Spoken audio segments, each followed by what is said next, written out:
ஷாப்பில் சாப்பிட்ற மாதிரியே உருளைக்கிழங்கு சிப்ஸ் வீட்டில் செய்யலாமா?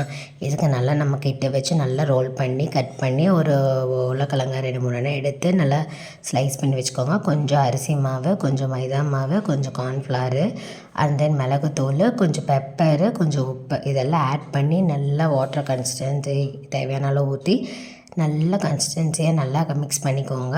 லிக்விட் டைப் இருந்தால் ஓகே. நல்லா கெட்டியாக இருக்கும். எல்லாமே நல்லா கலக்கிட்டோம் அப்படின்னா கெட்டியெல்லாம் கரைஞ்சி நல்லா ஒரு லிக்விட் டைப்பில் கன்சிஸ்டன்சி கிடச்சிரும். இதுக்கப்புறம் எண்ணெயை நல்லா காய வச்சு எண்ணெய் சூடாகிறக்குள்ளேயே நம்ம ஒவ்வொன்றா இதில் ஃபுல்லாக ஸ்பூன்ஸ் வச்சு ஃபில் பண்ணிக்கோங்க. இந்த நம்மளோட பேஸ்ட்டு உருளைக்கிழங்கு ஃபுல்லாக டிப் பண்ணி எடுத்துட்டிங்கன்னா ஓகே. ஷாப்பில் கிடைச்ச மாதிரி வரும். இன்னும் கலர் வேணும்னா காஷ்மீரி ஒரு ரெட் கலர் ஆட் பண்ணிக்கலாம். நம்ம ஹோம்மேட்னால எந்த ஒரு கலர் இதுவும் ஆட் பண்ணாமல் ஜஸ்ட்டு பொரிச்சு எடுத்து சாப்பிட போகிறோம். செமையாக டேஸ்ட்டாக சூப்பராக இருந்துச்சு. ட்ரை பண்ணி பாருங்கள்.